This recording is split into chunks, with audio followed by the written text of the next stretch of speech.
Welcome everybody to this week's TLF, which stands for Tier List Fridays, baby. It's Friday, it's almost the weekend, and we have some predictions on the DPS for the Aberrus raid. Disclaimer though, we have been looking at logs for the PTR testing, and you have to understand some of these players, a lot of these players have been playing their specs not quite at their full capacity because people want to test out how mechanics work, test out how the boss tuning goes and whatnot. But we do have an idea on how the performance will be for a lot of them. Plus, we also talk with tier crafters and high-end players and all of that. For sure. We've tested ourselves some of these specs as well. So predictions-wise, it's still predictions. Blizzard could change everything. So with that out of the way, let's cut into it like a knife and butter and start with Frost DK, the best spec in the... No, it's not. No, it's not. No, we started it off with Frost DK because it's like the DK spec who will it probably... With D from DK. Yeah. So listen, it does have like a better tier set than Unholy. It probably is a little bit better, however, it's weird because we don't know exactly what the Frost DK... Obviously, you have the two main playstyles, the Breath and the Obliteration, and Breath is a very specific playstyle that you need, okay, I need to know that I can, maintain my Breath for a long time. People are not going to play Breath in the raid. Yeah, well, I can now wait to see Obliteration being played, although I kind of doubt it, but we will see exactly how it turns out. So, as to start off with, I think Frost DK is going to be a little bit slow to pick up the steam. It's probably going to start from a D tier. Yeah, it started just from the bottom, but the bottom will be the first, and the first will be the bottom will be the top. Something like that. There was the cake a line will be like the that. Cheese. Yeah, I'm sorry, Dead Knights. The logs we've seen were not impressive. Unholy DK, on the other hand, we've seen some better numbers. Not super impressive, but we have to make this point that if Puzzle Box remains the same and they're not going to nerf it, it's going to be your trinket for 10.1, and it's going to say the reason Puzzle Box gives you a lot of mash, and that's kind of what Unholy wants, and I think it even dethroned Red right now as the best melee spec in the raid. It's likely not going to be the same. Obviously, they're not going to keep Puzzle Box the way it is because they're going to nerf the Onyx Amulet, which we're using right now. They don't want stuff from this season to carry over to the next season. They're nerfed tier sets, they nerf rings. It's Puzzle Box is common, but the fact that they didn't do it right now is probably because they want Unholy to still perform, which is an even stronger indicator that if they do touch any kind of mastery fuels for Unholy, Unholy's gonna drop a little bit, and that's kind of what we predict will happen. Yeah, this is what they're gonna happen. If they're not gonna buff significantly some abilities from Death Knight, and they're not gonna have access to the powerful Puzzle Box, it's probably going to be a respectable B tier. Next up is Havoc Demon Hunter. Havoc, very strong. Yeah, very strong. Havoc in raid right now is not particularly doing that great. However, in the PTR testing that we've been able to see, it seems to be doing a little bit better now. The tier set doesn't seem to do a lot for Havoc. I-beams, baby, what? It's okay, people but don't like people don't really seem to be that impressed about it, and that's the same for a lot of other specs. However, it does seem to do a lot of damage. Now, this could be because Havoc is just easier to do damage with on a fight where you don't know what's gonna happen soon, which is pretty much all the PTR testing. But it's likely going to lose a little steam in the end. That's kind of what we expect, unless it's going to see some buffs. So for now, I think it's pretty good. It was very impressive, not S-tier material, but definitely in terms of the logs we've seen, A-tier for sure. But one of the best performing so far. So we're kind of predicting it to be among the best melees in the raid. Balanced Druid. This is better single target, I hear. This is a deja vu from when we did the predictions at the beginning of Dragonflight, where we ranked balance pretty high, and we're probably gonna rank it pretty high right now, mostly because of what we've seen people do. Oh my god, balance. man! Oh my god! And obviously things might change, and obviously you disagree, because why would you agree? But balance is actually doing pretty well in terms of single target. Is seemingly doing better than Involved. We've seen it on the numbers. It is doing better. And the AOE is still pretty king, especially with spread cleave and spreading your dots all over. I think it's gonna be really good. Yeah, it's definitely gonna be S tier. Now, before you jump with the forks and stuff, and again, roast us for placing S tier Boomkin, listen, Chicken. We've seen pools where Boomkin was undisputably the top DPS, and the second pool it was shit. So we don't really know if in one pool that specific player played to its full capacity, and the next pool was like, well, all right, let's test this new stuff to see how the boss works. But okay, overall, logs, they're looking great. They're good. They're good overall. All right, sure. Feral Druid. Big discussion on the tier set. I know it's like okay, you get some RNG stuff some over agility, there, some random combo points here and there. I know there's a big divide between this tier set, and it's not like not the greatest tier set they ever designed for Feral. On the other hand, they haven't really like thrown the spec to the ground. You can still see Feral Druid performing really good. It's weird because you don't see it do super single target damage, and traditionally you would have seen like the big bites and everything on Feral Druid, you know, becoming among the best for single target. It still has its great AoE. However, we all know the raid is not that focused on AoE.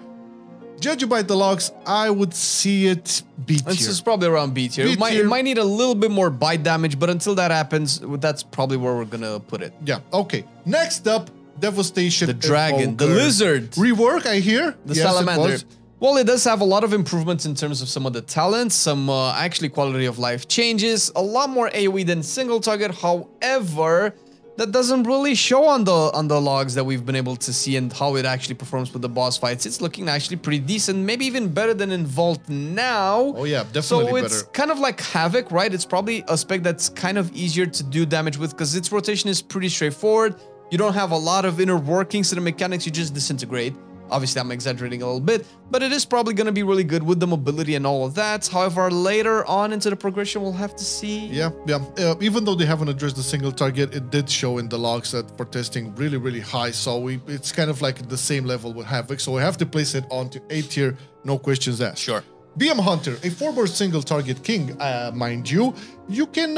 it's now a single target jester. I mean, BM Hunter has had its single target nerfs. Maybe one too many. However, the tier set does kind of want you to do a little bit more single target, but overall, you're just getting more Bestial Wrath uptime, which is, I guess that's fine. It's not something mind-blowing.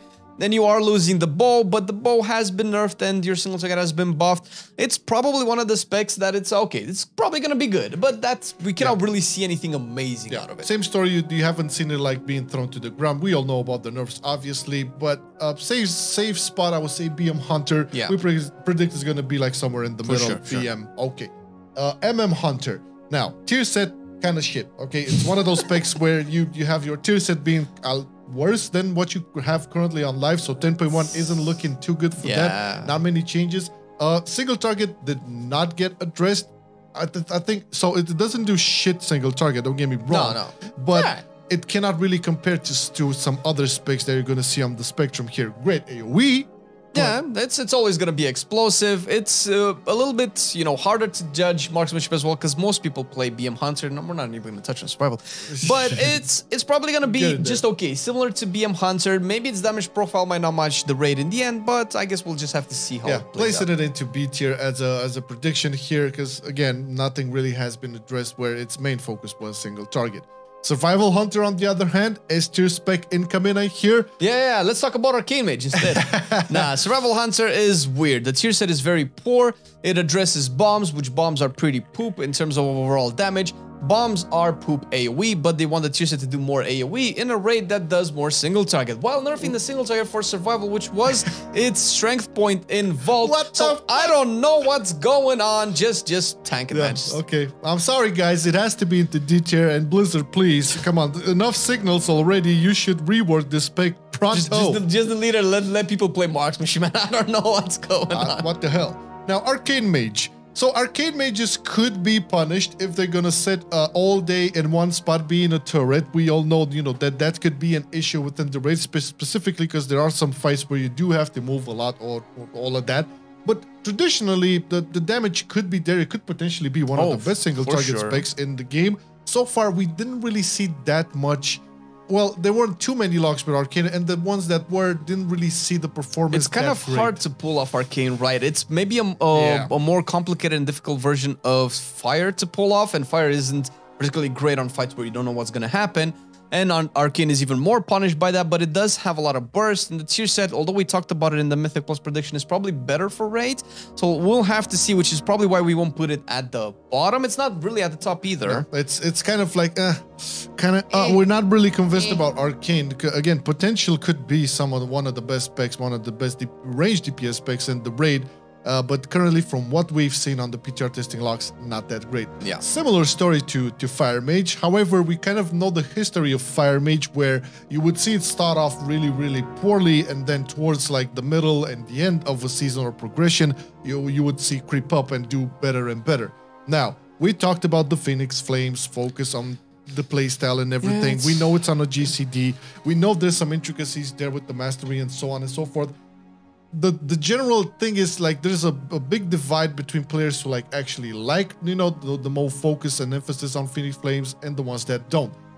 Personally, we don't really like it that much. I always loved like Fire Mage to be like this super like smooth, make sure you have sufficient muscle memory. The combustion rotation is so smooth, and Phoenix Flames just feels like it's giving you a slap on the face when you're trying to do your combustion. So like, all right, well, I mean, if you want us to use it, I guess we'll use it, but but that aside, that's just, you know, personal bias, playstyle, prefer or whatever. But in terms of like what we've seen from the numbers or whatever, not that great. Okay, performance ones on PTR logs, kind of. It's probably gonna be better later on. C-tier material. Frost Mage, on the other hand, what a bump! Dude, like I'm beast! seeing Frost Mage after they reworked, well, not reworked, but readdressed the tier set to kind of boost Ice Lance instead of Frostbolt. I think they did it. Not to mention that the build is probably the same, which is, I guess, a plus or minus, depending on how you want to see it.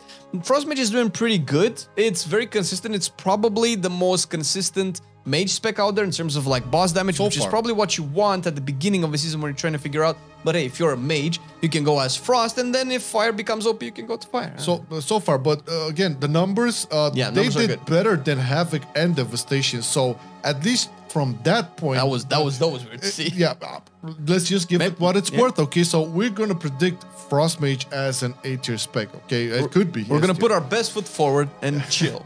All right. Windwalker Monks. Now, Windwalker Monks, they have this whole Nova thing. They have the single target buffs, you know, to Fist of Fury and all of that. Rising Sun Kick as well. It is a single target focused raid. You still have your cleaves or whatever. It didn't really see anything like in terms of its numbers, like super damaging or super negative. The thing is, what we've seen, we were expecting Windwalkers to be at the top of the performance numbers on the logs. It's always hard with Windwalkers in raids. It's obviously not their strong suit. They are obviously aware of it, which is why they're designing the tier set to, you know, give you a little bit more Sun Kick damage, give you more single target on a Fist of Fury, which I guess kind of signals like, okay, you're gonna have to do more boss damage, so here's a tier set that does more boss damage. Yeah, but it didn't really like shine through. Nah, I would say, not that much. So it's safe spot B tier here. Again, we would have expected this to be like top performance, but what are you gonna do? Top performance, however, is for the Red Paladins. They're not broken. No, they're just finally, after years and years, doing great for themselves, and we're really happy for them. So yeah, being a single target raid, you obviously have super single target damage as the Red Paladin. You can go for that build. Not only that, you can make a hybrid with Execution Sentence and the rest of the cleave AoE, so you can have like cleave, super cleave, and super single target as well. It's very versatile. Super cleave, super single Everything is super, yeah, but not only that, so the build, the redesign has done wonders for the spec, but not only that, you see it in the logs as well. So everybody who tested out the Paladins, you know, you've seen, pretty good. I think it's one of the more consistent, like, not super, I'm not gonna say super anymore, big damage. It's good, it's good. It deserves its spot after such a long time of being at the bottom. Yeah. And I think that's fine. And it's also really good design spec, period, which is good. It's a good time to get into it. Yeah. And I believe that the damage should remain the same so more people can experience the wonders of reds. Right. Shadow Priest, which you can make an argument that it would have like even more problem single target than, you know, 10.0. However, its rework is not that bad actually. You might say that you're losing minds here, but I guess a lot of people called for it anyway. However, the dot spread is probably going to be really good. The psychic link is probably going to be really good in raids when the targets are not very close to each other anyway, and it doesn't really matter where they are. Shadow is still doing a lot of damage, and it probably will scale pretty well, not to mention that it adds Power Infusion on top of it all, which is likely going to always secure a spot for you if you want to main. We're not ranking it because of Power Infusion, okay? We've seen the numbers on the testing. It's doing pretty great. It's up there with the A-tier boys, so we're predicting it's an A-tier spec, okay? Assassination Rogue. This the Rogue spec that would be the best for single target. Would be. Now, so listen, Assassination definitely has a lot of issues, and you can definitely feel that. Now, the tier set, while it's okay-ish. It didn't really address its fundamental issues. Sure, you have like the nature damage added for Crimson Tempest and Rupture and all of that. That bumps it up a little bit. Although I was expecting it to be a little bit more present in the pure single target fights. Not the case. We've seen other specs doing better than Assassination. I think the only value it has right now for the raid is the fact that, similar to Feral, it can like make mechanics and still have some damage going for it. But when it comes to like, okay, you can probably see it have some value in cleave, but whenever there's like 3 or more mobs, it just falls down. It might need a little bit of a redesign, but until then, I think it's okay. B tier, it's not okay. The worst. Yeah, it's not the worst, but still plenty of issues with the spec. I cannot see it being any higher than that prediction-wise. Outlaw Rogue, on the other hand, it hasn't been like addressed to at all. You didn't see many updates, if any, for Outlaw Rogues, except for a couple of nerfs here and there. Anyway, so I don't feel it needs it. Yeah, the tier set is looking very, very strong. It could potentially be one of the best melees out there. And again, similar argument to Red, it can do great single target and great cleave at the same time. So because of this and because of the fact they haven't touched it, and we also seen some locks for Outlaw, it's another A tier spec. It's pretty good. Now, so I was expecting Subtlety to be up there as well. However, do take into account that Subtlety was very great in the raid, especially for Razaget and Dathia, because there you had like big AoE packs that needed to be burst down quickly, and Sub had access to that really fast. It's not quite the same anymore in Aberrus, although you still have the Subtlety like main specialty, which is like funneling and focusing down targets. And if you want to go like the pure single target, you can go that route. I just didn't see like, so I'm putting this here just from the numbers I've seen.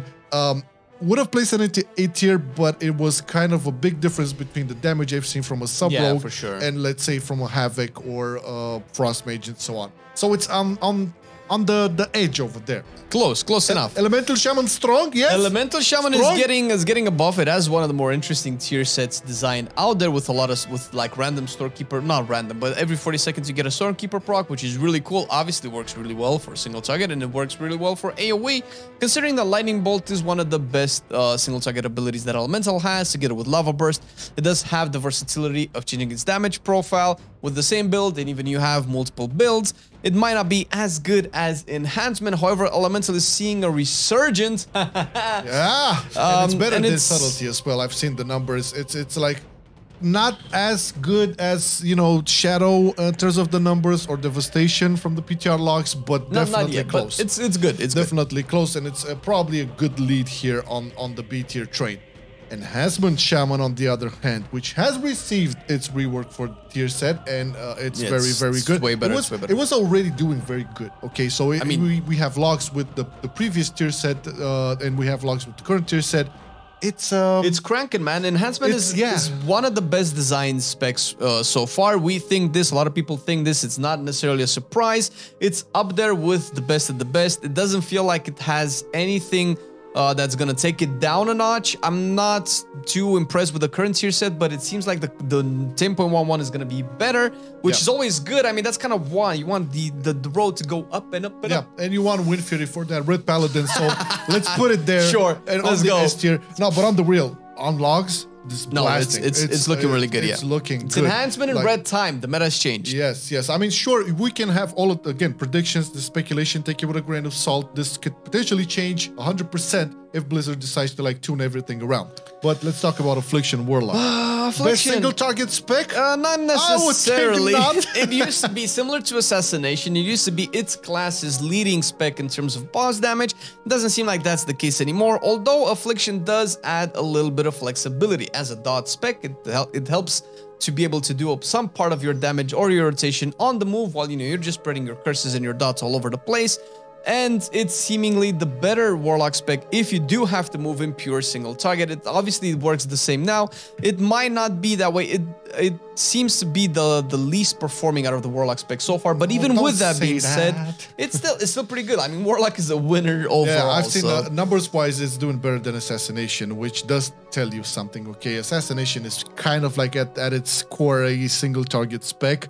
and I've seen Affliction doing better than it on pure single target fights. So it's still safe zone B tier. Let's talk about Demonology Warlock. I think one of the stars of 10.1. It's what does it have bad? Tell me. Not really. It's similar, like similar to Red and similar to Enhancement. It's a really good design spec. It has different tools for different situations. You have multiple builds to address different fights in the game. Obviously, the tier set is really strong, and it does actually add one of the things that demos have been asking forever, and that is for Grimoire to actually match the Tyrant cooldown, because obviously you can reduce the cooldown with Demon Bolts, which is really, really good. It actually gives you access to reliable single target damage burst with Reign of Tyranny right now, so it's overall really, really good. Sure, you will have to stand there and cast a lot, but you know, you're a caster. What do you want? Let me just help you out and put it here into the S tier spec. But numbers wise, I think it was doing better than Enhancement. It's probably going to be a little bit better, yeah. Yeah, put it in front.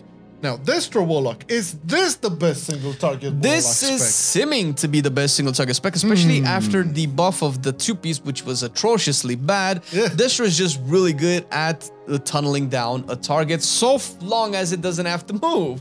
But that's not usually the reality of the situation, so it's going to be hard to pull it off. However, you do have the option of obviously Havoc cleaving 2 targets, which is probably the strongest in the game. Used to be that and arms, but I feel like the targets right now are probably a little bit more spread out from what we've seen, unless the strategies from different guilds change. But this is still going to be really, really strong. The tier set is a little bit meh. It's similar to Fire Mage, where you kind of don't really want to press Channel Demon Fire, but you kind of have to. Play. Yeah, well, okay, let's put it into B tier here, like better than Unholy for sure.